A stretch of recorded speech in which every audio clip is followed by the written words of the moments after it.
Hello, good morning two of you. तो चलिए, बहुत सारे बच्चों का कमेंट था। बहुत दिन से बहुत सारे बच्चे कमेंट कर रहे थे कि सर सॉल्यूशन का एक शॉर्ट वीडियो बनाइए, सॉल्यूशन का शॉर्ट वीडियो बनाइए।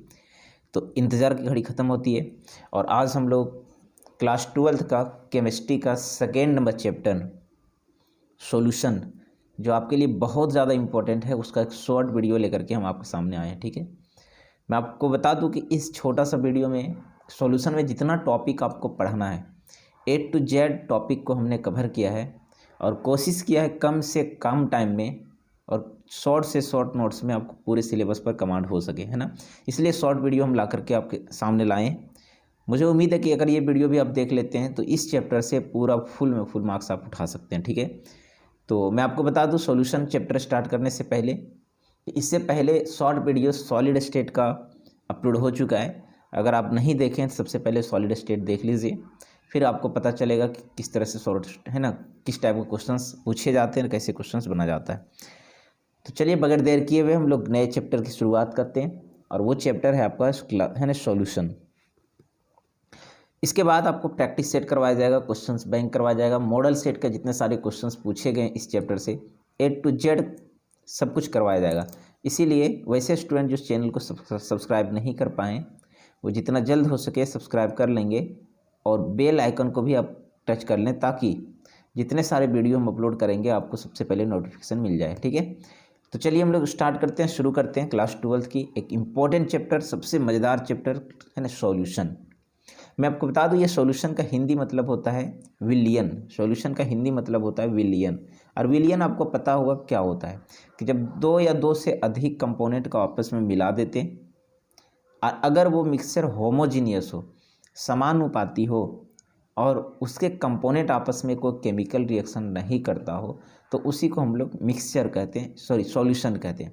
सॉल्यूशन क्या होता है? एक होमोजीनियस मिक्सचर होता है, एक तरह से समांगी मिक्सचर होता है जिसमें दो या फिर दो से अधिक कंपोनेंट आपस में मिक्स होते हैं, बट वो केमिकली नॉन रिएक्टिंग होता है, केमिकल रिएक्शन नहीं होता, उसको हम लोग सॉल्यूशन कहते हैं। ठीक है, चैप्टर में पूरा डिटेल इसके बारे में पढ़ाया गया है। अगर पूरा डिटेल पढ़ाएंगे तो बहुत टाइम लगेगा। मेरा मेन पर्पस है एक ही वीडियो में चैप्टर को कवर करना, जहाँ से क्वेश्चंस आपका एग्जाम में पूछे जाते हैं मेन हम लोग को कवर करना है, उस पोर्शन को थोड़ा सा ध्यान रखना है। चलिए देखिए, तो हम बात करने की कोशिश करें सॉल्यूशन क्या होता है। दो या दो से अधिक कंपोनेंट के होमोजेनियस मिक्सचर को ही हम लोग सॉल्यूशन कहते हैं, बशर्ते वो केमिकली नॉन रिएक्टिव होना चाहिए। ठीक है, सॉल्यूशन दो कंपोनेंट को रखता है। सब बच्चों को पता है कि सॉल्यूशन के पास दो कंपोनेंट होता है, फर्स्ट का नाम सॉल्यूट एंड सेकेंड का नाम solvent. First component solute and second component solvent होते हैं। आपको पता है कि सॉल्यूशन में जो कंपोनेंट कम अमाउंट में होता है सॉल्यूट कहलाता है, जो कंपोनेंट अधिक अमाउंट में होता है उसको सॉल्वेंट कहते हैं, और दोनों के होमोजीनियस मिक्सचर को ही हम लोग सॉल्यूशन कहते हैं। ध्यान रखना कि अगर दोनों का अगर अमाउंट सेम हो, सॉल्यूट एंड सॉल्वेंट का अमाउंट सेम हो, तो हम लोग देखते हैं कि फिजिकल स्टेट जिसका मैच करता हो, सॉल्यूशन से जिसका फिजिकल स्टेट मैच करता हो वो सॉल्वेंट होता है। मीन्स सॉल्वेंट का और सॉल्यूशन का फिजिकल स्टेट सेम होना चाहिए। अगर ये लिक्विड है तो ये भी आपका क्या होगा? लिक्विड होगा। दूसरी बात कि अगर दोनों का कंपोनेंट सेम हो जाए तो हम लोग देखते हैं डेंसिटी, जिसका डेंसिटी कम होता है, घनत्व कम होता है, उसी को हम लोग सॉल्वेंट कहते हैं, और जिसका डेंसिटी ज़्यादा होता है वो सॉल्यूट कहलाता है। खैर इसका बहुत सारे रीज़न है, बहुत सारे इसमें, है ना, कंडीशंस हैं। सिंपल सी बात, दो या दो से अधिक कंपोनेंट के मिक्सचर को हम लोग क्या कहते हैं? सॉल्यूशन कहते हैं। सॉल्यूशन में दो कंपोनेंट होते हैं, फर्स्ट कंपोनेंट का नाम सॉल्यूट एंड सेकेंड कंपोनेंट का नाम क्या होता है? सॉल्वेंट होता है। ठीक है, जैसे वाटर को और साल्ट को, नमक को मिलाएं तो सॉल्यूशन बना। आपको पता है कि सॉल्यूशन लिक्विड फॉर्म में होगा और पानी भी लिक्विड फॉर्म में होगा, तो देखिए दोनों का फिजिकल स्टेट सेम है। तो यहाँ पे जो फिजिकल स्टेट इसका सेम रहता है इसको हम लोग सॉल्वेंट कहते हैं और इसको हम लोग सॉल्यूशन कहेंगे। समझ में आ रहा है ना? बट जो साल्ट है उसको हम लोग सॉल्यूट कहते हैं। वैसे भी साल्ट घुलने वाला होता है उसको हम लोग सॉल्यूट कहते हैं, और जो घोलने वाला होता है उसको सॉल्वेंट कहते हैं, और जो रिजल्टेंट बनता है उसको हम लोग सॉल्यूशन कहते हैं। समझ में आ रहा है ना? तो यहाँ पे क्वेश्चन अगर आपको दिया हुआ है, पानी प्लस नमक को मिलाएं तो एक सॉल्यूशन बना, तो बताओ यहाँ पे क्या होगा? तो 500 ml जो है पानी वो सॉल्वेंट होगा, बट 10 ग्राम NaCl नमक जो होगा वो सॉल्यूट होगा। ठीक है ना? अगला हम लोग बात करने की कोशिश करेंगे, दोनों को मिक्स करते तो क्या बनता है? यहाँ का सॉल्यूशन बनता है ना। जब सॉल्वेंट को और सॉल्यूट को सॉल्वेंट सॉल्यूट दोनों को मिलाते हैं तो हम लोग का सॉल्यूशन तैयार होता है, ठीक है ना। चलिए यहाँ एक चीज़ और मैं आपको बताते चलूँ कि ये सॉल्यूशन दो टाइप का होगा। पहला होता है आपका सॉल्यूशन एक्वस सॉल्यूशन, ठीक है, और एक होता है आपका non aqueous solution. Aqueous solution उस सॉल्यूशन को कहते हैं जिसमें सॉल्वेंट घोलने वाला पानी हो, और नॉन एक्वस सॉल्यूशन का मतलब होता है जिसमें सॉल्वेंट पानी नहीं हो, पानी को छोड़ करके कोई दूसरा लिक्विड हो, उसको हम लोग कहते हैं नन पोलर सॉल्वेंट। सिंपल सी बात, उसको हम लोग कहते हैं नॉन एक्वस सॉल्यूशन। कहने का मतलब एक्वस मीन्स जिसमें पानी सॉल्वेंट हो, नॉन एक्वस जिसमें पानी सॉल्वेंट नहीं हो। चलिए आगे अगर सॉल्यूशन की हम लोग क्लासीफाई करते हैं तो इसका बहुत सारे पार्ट में बांटा गया है, जिसमें से पहला क्लासिफिकेशन ऑफ सॉल्यूशन की पहला अगर हम बात करें फर्स्ट, तो on the basis of component के आधार पर बांटा गया है। कंपोनेंट के आधार पर होता है binary solution, tertiary solution, tetranary solution. Binary solution का मतलब होता है वैसे सॉल्यूशन जिसमें दो, बाइनरी का मतलब होता है केवल दो ही कंपोनेंट हो, एक सॉल्यूट हो घुलने वाला प्लस दूसरा हो सॉल्वेंट हो घोलने वाला। इस टाइप का सॉल्यूशन को हम लोग कहते हैं बाइनरी सॉल्यूशन। जैसे अभी हम लोग ऊपर में देखें नमक का और चीनी के मिक्सचर को हम लोग सॉल्यूशन बनाए थे, तो यहाँ क्योंकि दो ही कंपोनेंट है नमक और पानी, तो यहाँ पे दो ही कंपोनेंट है, इसीलिए हम लोग बाइनरी सॉल्यूशन इसको कहेंगे। टर्सरी सॉल्यूशन का मतलब होता है कि जिसमें तीन कंपोनेंट हो, एक घोलने वाला बाकी दो आपस में घुलने वाला, मीन्स दो सॉल्यूट और एक सॉल्वेंट, टोटल तीन कंपोनेंट हो, उसको हम लोग टर्सरी सॉल्यूशन कहते हैं। समझ में आ रहा ना। अगला अगर हम बात करें टेट्रानरी सॉल्यूशन का, तो टेट्रानरी का मतलब होता है जिसमें चार कंपोनेंट हो, एक सॉल्वेंट एक ही घोलने वाला और तीन उसमें कंपोनेंट घुलने वाला हो, उसको हम लोग टेट्रानरी सॉल्यूशन कहते हैं। जनरली ये टेट्रानरी सॉल्यूशन गैसियस मिक्सचर में पाया जाता है, बहुत सारे गैसों का मिक्सचर। मैं आपको बता दूं क्लास 12th में और जो भी हम लोग सॉल्यूशन पढ़ रहे हैं इस चैप्टर में सिर्फ और सिर्फ हम लोग पढ़ेंगे बाइनरी सॉल्यूशन के बारे में, बाइनरी में जिसमें दो ही कंपोनेंट हो, ठीक है ना। तो आगे हम बात करते हैं, ये था on the basis of component, binary solution, tertiary solution और टेट्रानरी सॉल्यूशन। नेक्स्ट है on the basis of physical state के आधार पर, भौतिकीय अवस्था के आधार पर, है ना, 9 टाइप के सॉल्यूशन होते हैं। एक नंबर का कभी कभी क्वेश्चन यहाँ से पूछ लिया जाता है, ठीक है, इसको भी आप देख सकते हैं जो टेबल आपको बनाया गया है। टाइप्स ऑफ सॉल्यूशन यहाँ पे, और यहाँ पे सॉल्यूट दिया हुआ है, यहाँ पे सॉल्वेंट दिया गया है, और सॉल्यूट सॉल्वेंट मिलेगा तो सॉल्यूशन बनेगा, जिसका एग्जाम्पल इधर दिया हुआ है, ठीक है। तो आपको कंडीशन ढेर सारा है। फिजिकल स्टेट 3 टाइप के होते हैं, सॉलिड, लिक्विड और गैस, है ना। तो यहाँ अगर गैस है ना, गैस अगर सॉल्वेंट हो तो उसको हम लोग गैस सॉल्यूशन कहते हैं, और अगर लिक्विड सॉल्वेंट हो तो उसको लिक्विड सॉल्यूशन कहते हैं, और अगर सॉलिड सॉल्वेंट हो तो उसको सॉलिड सॉल्यूशन कहते हैं। तो यहाँ पे क्योंकि गैस सॉल्वेंट है ना, और यहाँ पे भी देखिए गैस सॉल्वेंट है, समझ में आ रहा ना, गैस सॉल्वेंट है, ये इसलिए इसको गैस सॉल्यूशन कहते हैं। तो गैस सॉल्यूशन में देखने की कोशिश करेंगे, गैस सॉल्यूट को और दूसरे गैस सॉल्वेंट में मिलाया गया तो एक सॉल्यूशन बना जिसको हम लोग गैस सॉल्यूशन कहते हैं। इसका एग्जाम्पल, दोनों गैस होना चाहिए। देखिए तो ऑक्सीजन डिजॉल्व किया गया नाइट्रोजन में, ऑक्सीजन नाइट्रोजन घुला हुआ, इसका एक एग्जाम्पल है।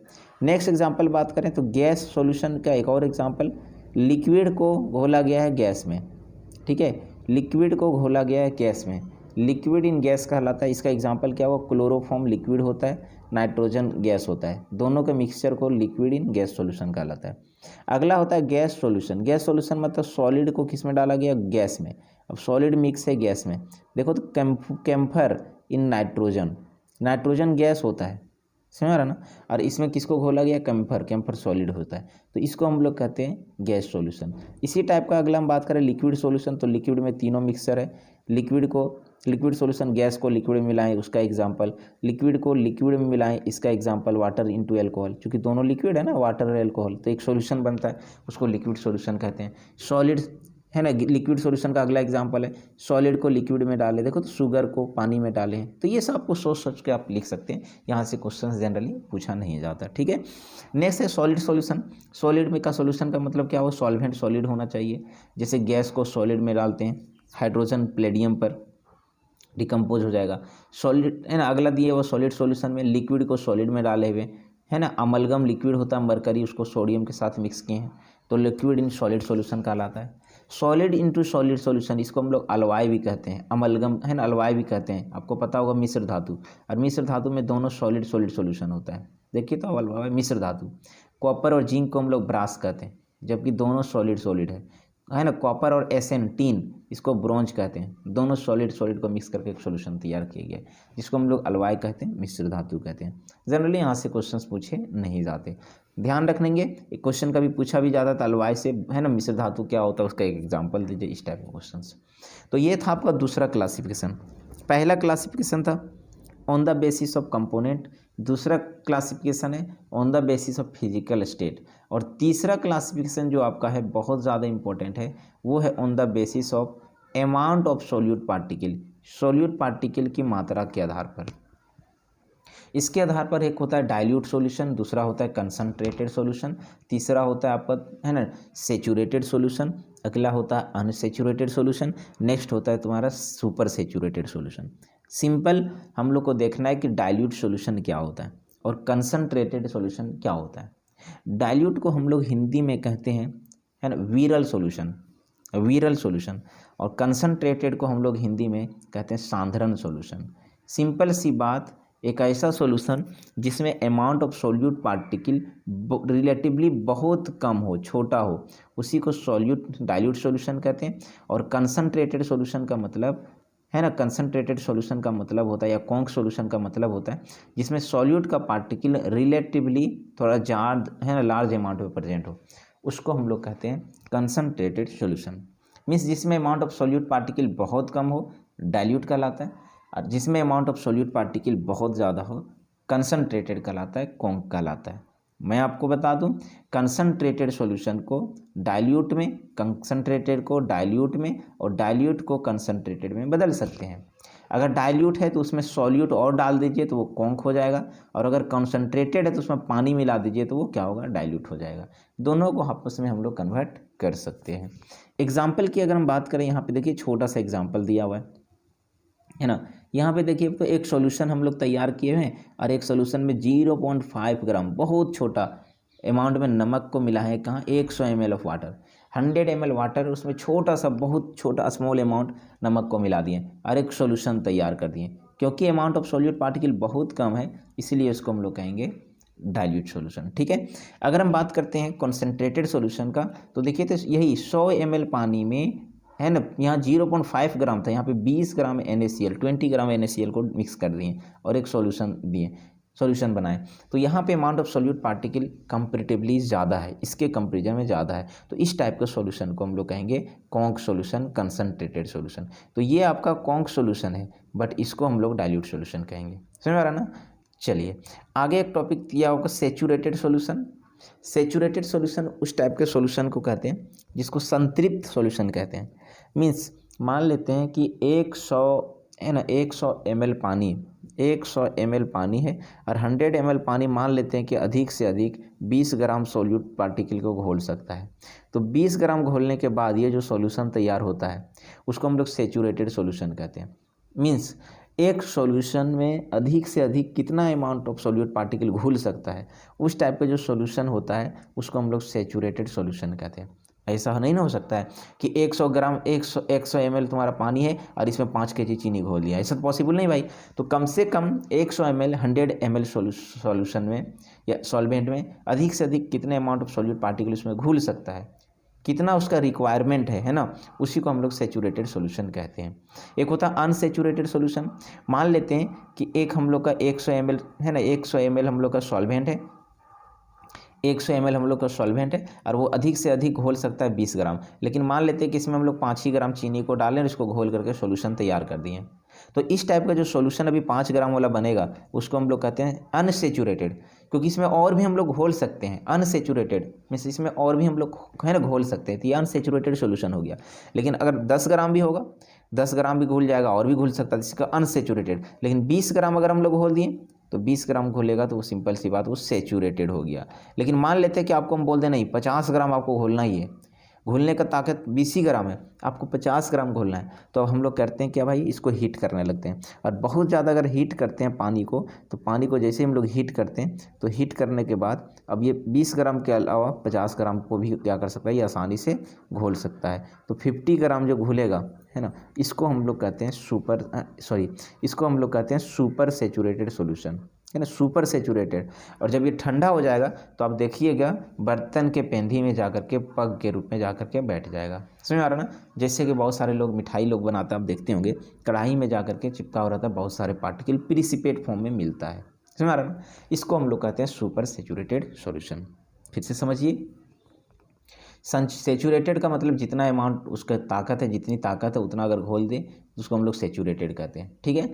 और अनसेचूरेटेड का मतलब कि और भी उसमें अमाउंट ऑफ सॉल्यूट पार्टिकल घुल सकता है। सुपर सेचूरेटेड का मतलब ज़बरदस्ती उसमें हीट करके ना रिक्वायर्ड ज़रूरत से भी ज़्यादा उसमें चीनी को घोला गया, जिसके कारण से जैसे ही हम लोग ठंडा होगा तो वो पग के रूप में प्रिसिपेट हो जाएगा, जम जाएगा, उसको हम लोग प्रिसिपेटेड है ना सॉल्यूशन कहते हैं, या फिर सुपर सेचूरेटेड सॉल्यूशन कहते हैं। बात समझ में आ रही ना। जैसे एग्जांपल के तौर पर आपको पता है कि मान लेते ये बनता है, ठीक है ना, और ये बनता के एक दोस्त है जिसका नाम है संता भाई। अब इसको इनवाइट मिला था, अब जैसे यहाँ पे गया तो ये बच्चा क्या किया कि एक सप्ताह से खाना नहीं खाया। खैर मेरे दोस्त का शादी है तो एक सप्ताह से खाना नहीं खाया, तो मान लेते हैं कि इसका जो एक प्लेट दिया पूरा खा गया, पेट अभी नहीं भरा, मीन्स अनसेचूरेटेड है। 2 प्लेट खाया पूरा खा गया, पेट अभी भी नहीं भरा, अनसेचूरेटेड है। इसी तरह से मान लेते हैं कि ये 5 प्लेट पूरा खा गया, अब इसका पेट भर गया, ये सेचूरेटेड हो गया। लेकिन ज़बरदस्ती अगर इसको है ना 5 प्लेट और दे करके खिला दिया जाए, ज़बरदस्ती इसको 10 प्लेट खिला जाए तो ये 10 ज़बरदस्ती हो गया, इसको सुपर सेचूरेटेड कहेंगे, बहुत ज़्यादा खिला दिया। सिंपल सी बात भाई, ये अनसेचूरेटेड, 5 तुम्हारा सेचूरेटेड था बट 5 से अधिक हो गया तो वो सुपर सेचूरेटेड हो गया। समझ आ रहा ना। तो खैर हम लोग सबको नहीं पढ़ना है, हम लोग को इस सॉल्यूशन में, टाइप्स ऑफ सॉल्यूशन में सिर्फ और सिर्फ हम लोग को पढ़ना है डाइल्यूट सॉल्यूशन के बारे में, ठीक है। सॉल्यूशन चैप्टर में हम लोग को सिर्फ एक ही टाइप का टॉपिक पढ़ना है जिसका नाम है डाइल्यूट सॉल्यूशन, ठीक है ना। और आगे हम लोग पढ़ेंगे कि ये डाइल्यूट सॉल्यूशन को एक साइंटिस्ट आता है रॉल्स, और रॉल्स ये डाइल्यूट सॉल्यूशन को 2 टाइप में फिर से बांट देता है, जिसमें से पहला सॉल्यूशन का नाम होता है आइडियल सॉल्यूशन और दूसरे सॉल्यूशन का नाम होता है नॉन आइडियल सॉल्यूशन, ठीक है। जिसके बारे में हम लोग चर्चा करेंगे आगे। डाइल्यूट सॉल्यूशन को 2 पार्ट में बांटा गया है, आइडियल सॉल्यूशन और दूसरा non ideal solution according to Raoult's. खैर हम लोग को सिर्फ डाइल्यूट पढ़ना, ये सब बारे में पढ़ना नहीं था। चलिए तो अभी हम लोग देखें कि सॉल्यूशन को जनरली कंपोनेंट के आधार पर 3, बाइनरी, टर्सरी, टेट्रानरी, फिजिकल स्टेट के आधार पर 9 टाइप में, है ना, जिसमें से आपका liquid gas solution, liquid solution और सॉलिड सॉल्यूशन को बांटा गया था। अगला on the basis of amount of solute particle के आधार पर dilute solution, concentrated solution, saturated solution, unsaturated solution and super saturated solution को बांटा गया है। इसी के बाद हम बात करने की कोशिश करेंगे, बहुत ज़्यादा इंपॉर्टेंट चैप्टर में यहीं से क्वेश्चंस पूछा जाता है, जिसको हम लोग कहते हैं स्ट्रेंथ, है ना, स्ट्रेंथ, सॉरी यहाँ पे छूटा है ना, यहाँ पे स्ट्रेंथ और कंसंट्रेशन ऑफ सॉल्यूशन।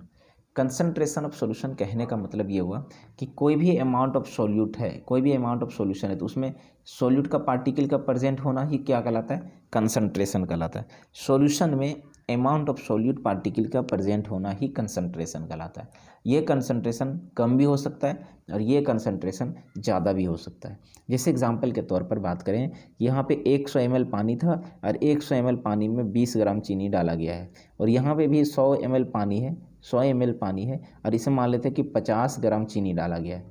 इसमें 20 ग्राम चीनी डाला गया है 100 ml में, इसमें 100 ml में 50 ग्राम चीनी डाला गया है। सिंपल सी बात कि ये ज़्यादा मीठा लगेगा, मीन्स इसका कंसंट्रेशन ज़्यादा है, और इस टाइप के सॉल्यूशन कम मीठा लगेगा क्योंकि इसका कंसंट्रेशन कम है। समझ आ रहा ना। तो कंसंट्रेशन का मतलब ये होता है सॉल्यूशन में अमाउंट ऑफ सॉल्यूट पार्टिकल का प्रेजेंट होना। मैं आपको बता दूं कैसे पता, यहाँ पता चल गया कि इसका कंसंट्रेशन कम है, लेकिन कितना कम है, इसका कंसंट्रेशन ज़्यादा है, बट कितना ज़्यादा है।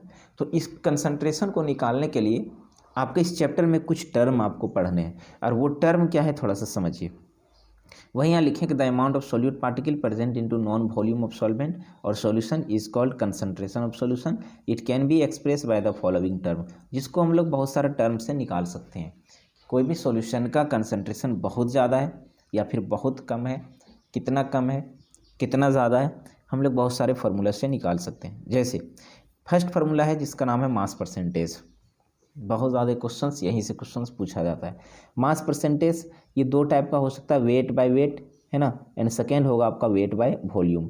सेकेंड होता है वॉल्यूम परसेंट, थर्ड होता है आपका पार्ट पर मिलियन, फोर्थ होता है मोलरिटी, 5th होता है मोलालिटी, 6 होता है नॉर्मलिटी एंड 7 होता है मोल फ्रैक्शन। समझ आ रहा ना। तो मास परसेंटेज ये देखिए, तो मास परसेंटेज दो टाइप का होगा भाई, वेट बाय वेट या वेट बाय वॉल्यूम। मैं एक चीज़ कॉमन चीज़ यहाँ पे बता देना चाहता हूँ कि अगर x बाय वाई के फॉर्म में रहे तो ऊपर वाला जो भी रहता है वो हमेशा सॉल्यूट रहेगा। क्या रहेगा? सॉल्यूट। और नीचे में जो रहता है वो हमेशा क्या होगा? सॉल्यूशन होगा। एक चीज़ और ध्यान रखेंगे कभी भी अगर W दिया रहेगा इसका मतलब वेट होता है, और वेट हमेशा ग्राम में लेते हैं। कहीं कहीं अगर वॉल्यूम दिया रहेगा, जिसको भी कहते हैं, भी दिया रहेगा, इसका मतलब वॉल्यूम होता है, और ये वॉल्यूम जो होगा हमेशा मिलीलीटर में होगा। एकदम दिमाग में परमानेंट बैठा लीजिए। ऊपर वाला सॉल्यूट, नीचे वाला सॉल्यूशन। वेट को हम लोग ग्राम के द्वारा डिनोट करेंगे, वॉल्यूम को हम लोग मिलीलीटर के द्वारा डिनोट करेंगे। परसेंटेज का मतलब आपको पता है 100 होता है। तो यहाँ क्वेश्चंस आपको दिया हुआ है मास परसेंट। मास परसेंट कहने का मतलब ये हुआ कि अगर एक सॉल्यूशन है और एक सॉल्यूशन 100 ग्राम का सॉल्यूशन है, 100 ग्राम सॉल्यूशन है, तो इसमें कुछ ना कुछ सॉल्यूट का पार्टिकल तो प्रेजेंट होगा ना भाई। तो कितना ग्राम सॉल्यूट का पार्टिकल प्रेजेंट है, इसी को हम लोग मास परसेंट कहेंगे। कहने का मतलब 100 ग्राम सॉल्यूशन में कितना ग्राम सॉल्यूट का पार्टिकल प्रेजेंट है, इसी को हम लोग मास परसेंट वेट बाय वेट कहेंगे, क्योंकि दोनों ग्राम में है। यही क्वेश्चंस अगर हम चेंज कर दें और क्वेश्चंस बोलेंगे 100 ml है ना, यहाँ पे देखिए 100 ml सॉल्यूशन है, उसमें कितने ग्राम x ग्राम सॉल्यूट पार्टिकल प्रेजेंट है, इसको भी हम लोग कहेंगे but mass percent weight by volume कहेंगे। मीन्स 100 मिलीलीटर सॉल्यूशन में 100 मिलीलीटर सॉल्यूशन में कितने ग्राम सॉल्यूट पार्टिकल प्रेजेंट है, इसको बोलेंगे मास percent weight by volume. Just अगर हम लोग वॉल्यूम परसेंट की बात करेंगे तो वॉल्यूम परसेंट का मतलब होता है ऊपर वाला सॉल्यूट, नीचे वाला सॉल्यूशन। ऊपर भी तुम्हारा मिलीलीटर होगा, नीचे भी आपका मिलीलीटर होगा। मीन्स 100 मिलीलीटर सॉल्यूशन में कितना millilitre amount of solute particle कोई सॉल्यूशन में प्रेजेंट है, इसी को हम लोग कहते हैं, क्या कह सकते हैं, वॉल्यूम परसेंटेज। सिंपल सी बात, डेफिनेशन यहाँ से नहीं पूछा जाता, क्वेश्चंस यहाँ से न्यूमेरिकल क्वेश्चन पूछा जाता है। तो हम लोग देखते हैं सबसे पहले मास परसेंट का फॉर्मूला क्या होता है। तो आपको पता होना चाहिए कि मास परसेंट का फॉर्मूला क्या होगा। थोड़ा सा समझिए, मास परसेंट का फॉर्मूला से पता चल ही जाएगा। यहाँ पे थोड़ा समझिए कैसे पता चलेगा। सो देखिए, मास परसेंट का मतलब क्या होता है, वेट बाय वेट। ऊपर वाला क्या होगा, सॉल्यूट, बटे नीचे वाला क्या होगा, सॉल्यूशन, इंटू 100 हो जाएगा, क्योंकि परसेंट की बात कर रहे हैं। इसी टाइप का वेट बाय वॉल्यूम का मतलब वेट ऑफ सॉल्यूट बटे वॉल्यूम ऑफ सॉल्यूशन इंटू क्या होगा, 100 हो जाएगा। वॉल्यूम परसेंट भी बाय भी का मतलब क्या होगा, ऊपर वाला सॉल्यूट मिलीलीटर में, नीचे वाला सॉल्यूशन मिलीलीटर में, इंटू क्या होगा 100, चूँकि वॉल्यूम परसेंट की बात कर रहे हैं। समझ आ रहा ना। तो इसी टाइप का हम लोग फार्मूला लिख सकते हैं। यहाँ पे देखिए, मास परसेंट का फार्मूला क्या होगा, वेट बाय वेट, ऊपर वाला सॉल्यूट, नीचे वाला सॉल्वेंट सॉल्यूशन। तो वेट ऑफ सॉल्यूट, लेकिन ये किस में होगा, ग्राम में, but weight of solution weight है, इंटू क्या होगा 100। मास परसेंट वेट बाय, है ना, या तो इसको लिख सकते हैं mass percent weight by weight का formula, weight of one component बटा weight of total component of solution, है ना, इंटू कितना 100।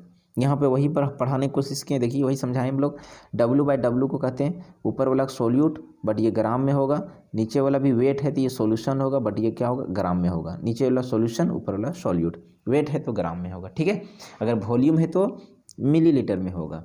एक चीज़ और ध्यान रखेंगे कि जितने सारे वेट होते हैं उसको अगर गर्म करेंगे तो उसका वेट में ना तो कमी होता है ना तो वृद्धि होता है। जैसे एग्जांपल के तौर पर ये बनता 50 kg का है, तो 50 kg का अभी भी है, ठंड पड़ेगा फिर भी 50 kg रहेगा, गर्मी पड़ेगा तो ऐसा नहीं क्विंटल हो जाएगा भाई, वो 50 kg ही रहेगा। तो सिंपल सी बात, टेम्परेचर बढ़ाने घटाने से मास पर कोई असर नहीं पड़ता, वेट पर कोई असर नहीं पड़ता। तो क्योंकि देखिए थी यहाँ पे सॉल्यूशन जो है वेट ऑफ कंपोनेंट है, वेट, इसका मतलब इसको अगर आप हीट भी करेंगे तो इस पर कोई फर्क नहीं पड़ेगा। मिस मास परसेंट जो होता है वो टेम्परेचर इंडिपेंडेंट होता है, वो टेम्परेचर पर डिपेंड नहीं करता डियर। क्वेश्चंस यहाँ से बार बार क्वेश्चन पूछा जाता है, 4 ऑप्शन दिया रहेगा और क्वेश्चन पूछा जाएगा कि बता इसमें से कौन टेम्परेचर डिपेंडेंट है या फिर कौन टेम्परेचर इंडिपेंडेंट है। तो यहाँ अगर हम बात करें तो मास परसेंट टेम्परेचर इंडिपेंडेंट है, ठीक है। आगे हम बात करने की कोशिश करेंगे। देखिए, मास परसेंट वेट बाय भी, ये फार्मूला आप खुद लिख सकते हो। ऊपर वाला सॉल्यूट, नीचे वाला सॉल्यूशन, तो वेट ऑफ सॉल्यूट ग्राम में होगा और भी मतलब वॉल्यूम ऑफ सॉल्यूशन मिलीलीटर में होगा, इंटू 100 होगा। क्योंकि यहाँ पे वॉल्यूम आ गया, अब इसको हीट करेंगे तो पानी जैसे 1 लीटर है, उसको हीट करेंगे तो हो सकता है आधा लीटर बच जाए, क्योंकि वेपर होकर के कुछ बाहर निकल जाएगा। तो इसीलिए ये टेम्परेचर डिपेंडेंट है। तो जहाँ पे भी वॉल्यूम सॉल्यूशन की बात आ जाए, वॉल्यूम की बात, वो टेम्परेचर डिपेंडेंट क्वांटिटी होगा। ठीक है, तो मास परसेंट W बाय भी टेम्परेचर डिपेंडेंट क्वांटिटी है। इसी टाइप का एक होता है वॉल्यूम परसेंट, और वॉल्यूम परसेंट को हम लोग कहते हैं V बाय V। ऊपर वाला सॉल्यूट है, means volume of solute millilitre में होगा, नीचे वाला solution volume of solution millilitre into 100 होगा। फिर से देखिए तो यहाँ सॉल्यूशन जो है वो वॉल्यूम में आ गया, लीटर या मिलीलीटर में आ गया, मीन्स हीट करेंगे तो ये टेम्परेचर डिपेंडेंट है, इसीलिए यहाँ पे लिख दिया कि ये टेम्परेचर डिपेंडेंट है। समझ में आ रहा ना। अगला था ये मास परसेंट था, दूसरा वॉल्यूम परसेंट था। थर्ड अगर हम बात करें पार्ट पर मिलियन, पार्ट पर मिलियन का मतलब होता है जिस तरह से पार्ट पर 1000 था, ऊपर वाला को हम लोग मास परसेंट कहिए या है ना मास 100 कहिए, बात बराबर। इसको हम लोग कहते हैं पार्ट पर मिलियन। अगर पार्ट पर 100 होता तो यहाँ 100 से गुना करते हैं, wait of solute but weight of solution into 100, but ये मिलियन है। मिलियन का मतलब होता है 10⁶। 1 million by part mass of solution में कितने पार्ट्स ऑफ सॉल्यूट प्रेजेंट है, उसी को हम लोग पार्ट पर मिलियन कहते हैं, जहाँ पे 10⁶ को हम लोग 1 मिलियन कहते हैं। पार्ट पर मिलियन क्वेश्चंस पूछेगा तो मतलब वेट ऑफ सॉल्यूट बटे वेट ऑफ सॉल्यूशन इंटू 10⁶, या फिर वेट ऑफ यहाँ पे 1 कंपोनेंट बटे total component of solution into 10⁶। ये था आपका पार्ट पर मिलियन। चलिए, तो अभी हम लोग को 3 कंसंट्रेशन का टर्म सीख लिए, mass percent W by W, mass percent W by V, और तीसरा जो था वॉल्यूम परसेंट दूसरा, और तीसरा पार्ट पर मिलियन। चलिए, इसके बाद एकदम इम्पॉर्टेंट टॉपिक जो बार बार क्वेश्चंस पूछा जाता है, यहाँ से रिपीट करता है, इसको किसी भी हाल में आपको याद कर लेना है। मोलालिटी है ना, एंड नॉर्मलिटी, यहाँ से क्वेश्चंस बार बार पूछा ही जाता है। ये 2-3 टॉपिक जो अभी बताने जा रहे हैं एकदम दिमाग में परमानेंट मेमोरी में डाल लीजिए, क्योंकि यहाँ से क्वेश्चंस बार बार पूछा जाता है, चाहे यूनिट हो, चाहे डेफिनेशन हो, चाहे फॉर्मूला हो या न्यूमेरिकल हो, यहीं से क्वेश्चंस पूछे जाते हैं। तो चलिए हम लोग स्टार्ट करते हैं। मोलारिटी, मोलारिटी का सिंबल कैपिटल M होता है, बड़ा M होता है। मोलारिटी का सिंबल जो होता है कैपिटल M होता है। मोलारिटी का यूनिट की बात करें, इसको डिनोट करते हैं बड़ा M से। यूनिट होता है मोल पर लीटर। मोल पर लीटर मीन्स मोल बटा लीटर। और अभी हम पढ़ाएं कि ऊपर वाला को सॉल्यूट कहते हैं, नीचे वाला को सॉल्यूशन कहते हैं। मीन्स 1 लीटर सॉल्यूशन अगर है तो उसमें कितने मोल ऑफ सॉल्यूट पार्टिकल प्रेजेंट है, उसी को तो कहते हैं मोल पर लीटर। मोल पर लीटर सॉल्यूट बटे सॉल्यूशन, मीन्स 1 लीटर पर लीटर सॉल्यूशन में कितने मोल ऑफ सॉल्यूट प्रेजेंट है, उसी को कहते हैं मोलरिटी। इसको डिनोट करते हैं कैपिटल M के द्वारा, है ना। और इसका यूनिट होता है मोल पर लीटर। मैं आपको बता दूं, क्योंकि यहाँ पे लीटर आ गया तो ये टेम्परेचर क्या होगा, डिपेंडेंट क्वांटिटी होगा, इसलिए ये टेम्परेचर डिपेंडेंट क्वांटिटी होगा। डेफिनेशन लिखें, total mole of solute present into 1 mole of solution, 1 litre of the solution is known as the molarity. इसका अगर हम फार्मूला की बात करें तो एकदम सिंपल सा फार्मूला भी याद रखिए। मोलरिटी को कैपिटल M से डिनोट करते हैं। इसका फार्मूला होता है मोल बटा लीटर, मोल पर लीटर, या तो फिर इसी को लिख सकते हैं मास बटे मोलिकुलर मास को मोल कहते हैं, पर लीटर, लीटर को अगर हम लोग भी कहते हैं, है ना। तो इसको अगर हम मिलीलीटर में कन्वर्ट करेंगे तो 1000 से गुना करेंगे। मीन्स कैपिटल M बराबर मास बटे मोलिकुलर मास, वॉल्यूम अगर मिलीलीटर होगा तो ऊपर में 1000 से गुना करेंगे, जहाँ पे W को वेट ऑफ सॉल्यूट, Z को molecular weight of solute, V को वॉल्यूम ऑफ सॉल्यूशन। सिंपल सी बात यहाँ ध्यान रखना, मोलरिटी को हम लोग कैपिटल M के द्वारा डिनोट करते हैं, समझ में आ रहा ना, कैपिटल M के द्वारा डिनोट करते हैं। यूनिट मोल पर लीटर होता है, टेम्परेचर डिपेंडेंट होता है। इसका फार्मूला क्या होता है, तो mass by molecular mass into V ml into 1000, एकदम परमानेंट मेमोरी में डाल लीजिए। इसी टाइप का एक होता है मोलालिटी, बट मोलालिटी में थोड़ा सा डिफरेंस ये है कि मोलारिटी से जस्ट थोड़ा सा अपोजिट है। मोलारिटी को हम लोग डिनोट करते थे कैपिटल M से, बट यहाँ पे हम लोग डिनोट करेंगे स्मॉल m से। मोलालिटी को डिनोट करते हैं स्मॉल m से। ये जो तुम्हारा होता है इसको डिनोट करते हैं छोटे m से, और इसका यूनिट होता है मोल पर केजी, मोल है ना, मोल पर केजी। लेकिन ध्यान रखना, यहाँ पे ऊपर वाला मोल सॉल्यूट तो होगा, लेकिन नीचे वाला सॉल्यूशन ना हो करके ये सॉल्वेंट होता है, एकदम परमानेंट मेमोरी में बैठा लेने, है ना। मोल पर केजी, मोल पर केजी ये नीचे वाला सॉल्यूशन ना होकर के ये सॉल्वेंट होता है, परमानेंट बैठा लेंगे। मीन्स 1 किलोग्राम सॉल्वेंट में कितने मोल ऑफ सॉल्यूट प्रेजेंट है, उसी को हम लोग कहते हैं मोल पर केजी, या फिर इसी को हम लोग कहते हैं क्या, मोलालिटी। ये बात थोड़ा सा ध्यान रखेंगे। मोलालिटी को डिनोट करते हैं स्मॉल m से, मोल पर केजी इसका यूनिट होता है। चूँकि मोल है ना और पर केजी है, अब किलोग्राम को हीट करेंगे तो ये किलोग्राम पर कोई असर नहीं पड़ेगा, इसीलिए टेम्परेचर क्या होता है भाई, ये इनडिपेंडेंट क्वांटिटी होता है, इस पर डिपेंड नहीं करता। टेम्परेचर इंडिपेंडेंट क्वांटिटी होता है। यही यहाँ पे डेफिनेशन लिखे, the total mole of solute particle present into 1 kilogram of solvent, solution नहीं सॉल्वेंट, इसी को हम लोग कहते हैं मोलालिटी। ठीक है, इसका फार्मूला थोड़ा सा देख लें। फार्मूला यूनिट होता है मोल पर केजी, ऊपर वाला सॉल्यूट नीचे वाला सॉल्वेंट होगा। इसी को लिख सकते हैं मोलालिटी बराबर मास बटे मोलिकुलर मास, है ना। वाई को अगर हम लोग ग्राम मान लेते तो ऊपर से क्या करेंगे, 1000 से गुना करेंगे, जहाँ एम को मोलालिटी, डब्ल्यू को वेट ऑफ सॉल्यूट, जेड को molecular weight of solute, and अगर वाई रहेगा तो वेट ऑफ क्या हो जाएगा, सॉल्वेंट हो जाएगा। ठीक है, इसको हम लोग टेम्परेचर इंडिपेंडेंट क्वांटिटी कहेंगे। एक लास्ट है तुम्हारा नॉर्मलिटी, है ना, नॉर्मलिटी सेकेंड लास्ट। देखिए नॉर्मलिटी क्या होता है, तो नॉर्मलिटी का जो डिनोट हम लोग करते हैं वो, इसको हम लोग डिनोट जो करते हैं कैपिटल एन से, नॉर्मलिटी को डिनोट करते हैं कैपिटल एन से, है ना। और इसका जो यूनिट होता है वो होता है gram equivalent weight, gram equivalent weight per litre. Means gram equivalent weight per litre, means 1 litre solution में, 1 लीटर सॉल्यूशन में कितने gram equivalent weight solute present है, उसी को हम लोग कहते हैं नॉर्मलिटी। नॉर्मलिटी को डिनोट करते हैं कैपिटल एन से, है ना, और इसका यूनिट होता है gram equivalent weight per litre. फिर से देखिए नीचे लीटर आ गया, मीन्स इसको हीट करेंगे तो इस पर असर पड़ेगा भाई, क्योंकि ये वॉल्यूम है। मतलब नॉर्मलिटी भी टेम्परेचर डिपेंडेंट क्वांटिटी होता है। ठीक है, इसको हम लोग फार्मूला से डिनोट कर सकते हैं। यहाँ देखिए डेफिनेशन लिखे हुए, total gram equivalent wait of solute present into 1 litre of the solution. समझ में आ रहा ना बाबू, ज़्यादा लंबा लिफाफा लिखने से छापने से कुछ होने नहीं जा रहा। एकदम शॉर्ट वीडियो बनाइए, शॉर्ट नोट्स बनाइए, स्मार्ट नोट्स बनाइए, ताकि सब मटेरियल आपको कवर हो जाए, क्योंकि थ्योरी आपको छापना नहीं है। देखिए नॉर्मलिटी की बात करें तो नॉर्मलिटी का फॉर्मूला यहाँ पे लिखे हुए, ग्राम इक्विवेलेंट वेट पर लीटर, ऊपर को सॉल्यूट कहेंगे तो नीचे को सॉल्यूशन कहेंगे। नॉर्मलिटी बराबर ग्राम इक्विवेलेंट वेट को लिख सकते हैं weight by equivalent weight. Solution volume अगर ले लेते हैं, सॉल्यूशन लीटर है तो यहाँ वॉल्यूम ले सकते हैं, इसको मिलीलीटर लेंगे तो 1000 से गुना करेंगे। मीन्स सिंपल सी बात हम लिख सकते हैं एन बराबर डब्ल्यू बटे E into V M L into 1000, जहाँ पे एन को नॉर्मलिटी, ई को इक्विवेलेंट वेट, वी को volume of solution and W को वेट ऑफ सॉल्यूट कहेंगे। समझ में आ रहा ना, ये बात थोड़ा सा ध्यान रखेंगे। आगे क्या बताएं, इसका यूनिट क्या होता है, इक्विवेलेंट वेट पर लीटर होता है, इसका यूनिट होता है भाई। दूसरी बात कि टेम्परेचर डिपेंडेंट है, क्योंकि वॉल्यूम आ गया।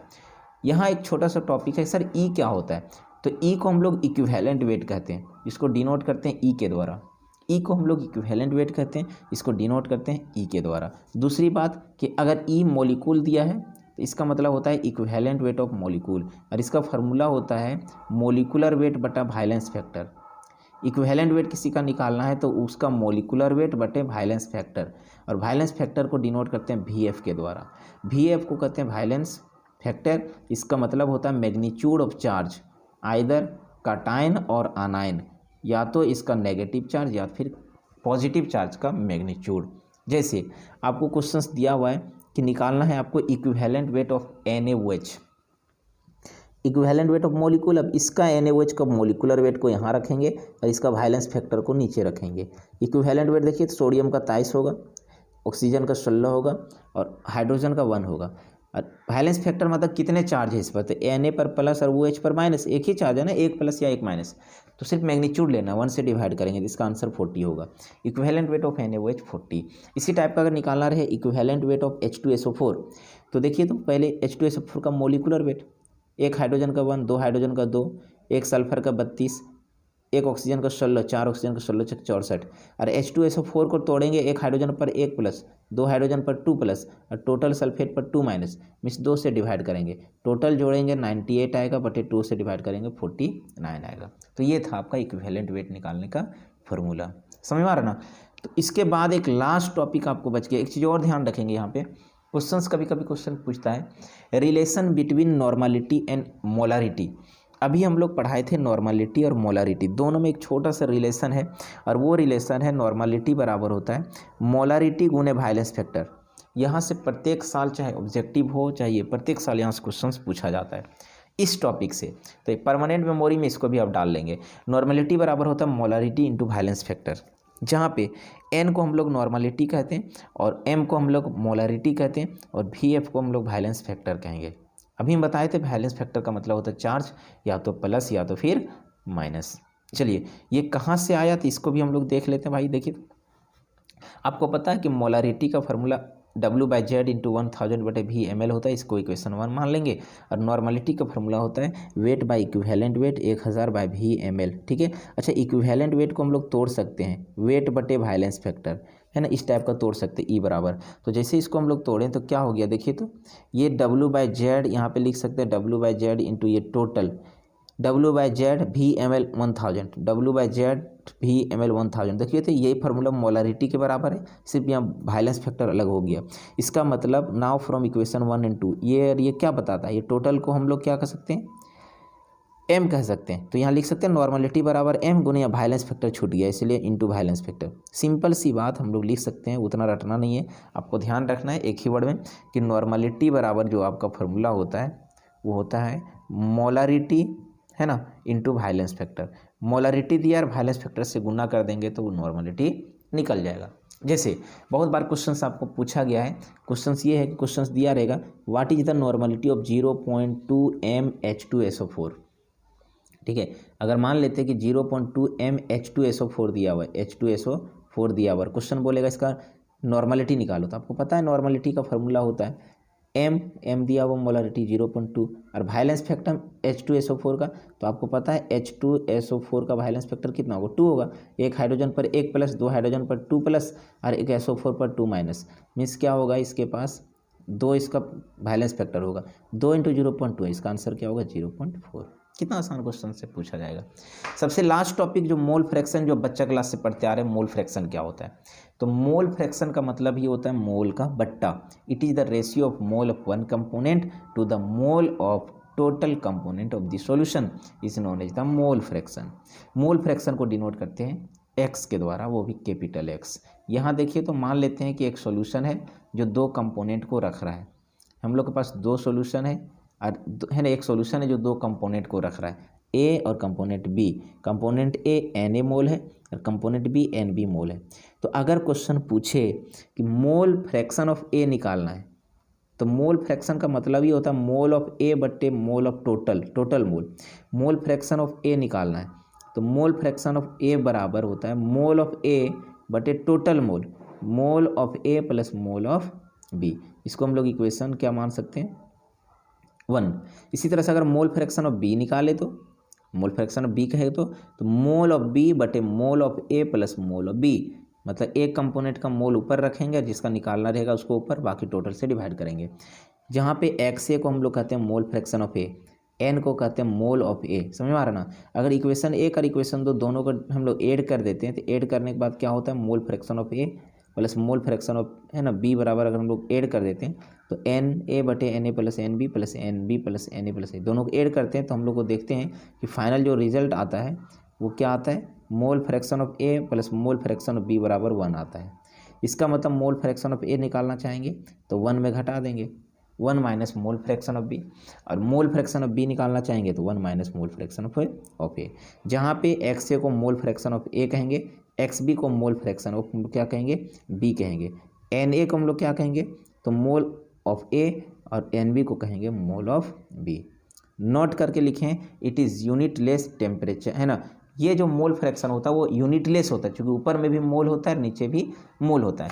तो ध्यान रखना कि मोल फ्रैक्शन जो होता है एक यूनिटलेस क्वांटिटी होता है, इसके पास कोई यूनिट नहीं होता और ये टेम्परेचर इंडिपेंडेंट होता है क्योंकि मोल जो होता है मास बटे मोलिकुलर मास होता है और ये वेट एक तरफ से है, इसका मतलब ये टेम्परेचर इंडिपेंडेंट होता है। मोल फ्रैक्शन के बारे में ध्यान रखना कि ये यूनिटलेस होता है और टेम्परेचर इंडिपेंडेंट होता है। चलिए एक छोटा सा क्वेश्चन हम लोग देखते हैं। यहाँ देखिए स्क्रीन पर आपको दिख रहा है क्वेश्चन दिया हुआ, find out the mole fraction of water if 2 mole of water is present into 8 mole of alcohol means एक सॉल्यूशन दिया हुआ है जिसमें 2 कंपोनेंट है, वाटर और एल्कोहल। वाटर 2 मोल है, एल्कोहल 8 मोल है। ठीक है, क्वेश्चन बोल रहा है मोल फ्रैक्शन ऑफ वाटर निकालो। तो मोल फ्रैक्शन ऑफ वाटर का मतलब वाटर का मोल को ऊपर रखेंगे, वहाँ की टोटल मोल को नीचे रखेंगे। तो मोल ऑफ वाटर बटे mole of water plus mole of alcohol.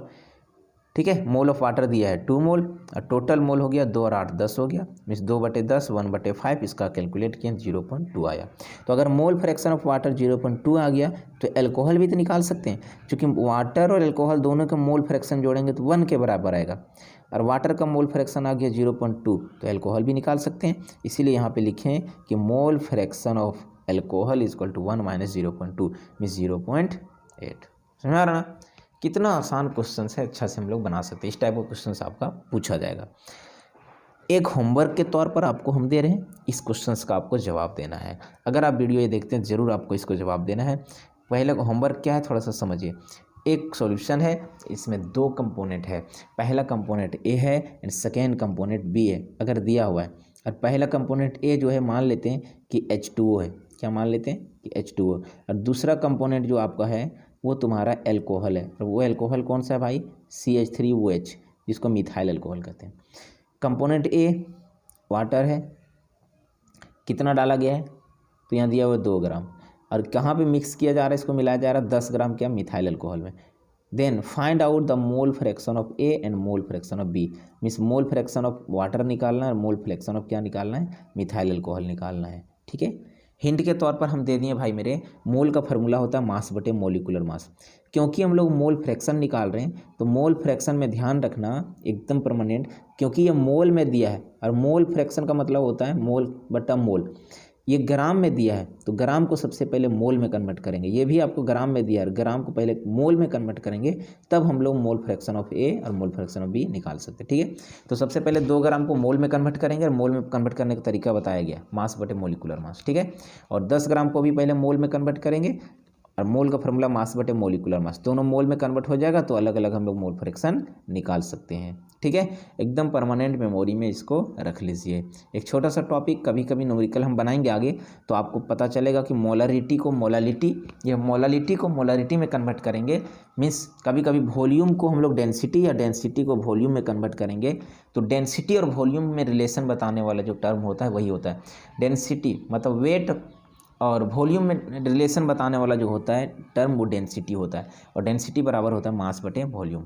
Density equal to होता है मास बटा वॉल्यूम। खैर न्यूमेरिकल क्लास के लिए एक स्पेशल सेपरेट सब वीडियो बना दिया जाएगा, एक भी न्यूमेरिकल आपका नहीं छूटेगा, उसके लिए एक स्पेशल वीडियो बनाया जाएगा। ठीक है, तो यहीं पे ये टॉपिक आपका ख़त्म होता है। चैप्टर का 60% पोर्शन, सॉल्यूशन चैप्टर का 60% पोर्शन पूरा ख़त्म हो गया है। छोटा सा एक वीडियो हम लोग और लाएंगे जिसमें हम लोग क्वालिटेटिव प्रॉपर्टीज़ की बात करेंगे, बाकी चैप्टर आपका ख़त्म होगा। फिर हम लोग इस चैप्टर का आपको ऑब्जेक्टिव क्वेश्चंस बैंक और मॉडल सेट का क्वेश्चंस प्रोवाइड कर देंगे। डियर, इस वीडियो को एक बार आप अभी देखें, अगर टाइम है तो ज़रूर एक बार और इसको देख लेंगे ताकि आपको मेमोरी में, परमानेंट मेमोरी में आपका बैठ जाए। और फिर से अगर आप चाहते हैं कि जो अभी पढ़ाया गया इसका PDF आपको चाहिए तो आप कमेंट सेक्शन में ज़रूर कमेंट करें, और वहाँ पे आपको व्हाट्सअप नंबर लिख दिया जा रहा है, उस व्हाट्सअप नंबर पर आप कमेंट करेंगे, ज़रूर आपको इस चैप्टर का जो अभी पढ़ाया गया इसका शॉर्ट PDF भी आपको मिल जाएगा। चलिए मिलते हैं फिर से हम लोग नए वीडियो में नए टॉपिक के साथ। आज हम लोग रखते हैं, क्लास को ख़त्म करते हैं, नेक्स्ट क्लास में फिर मिलते हैं। चलिए, थैंक यू वेरी मच।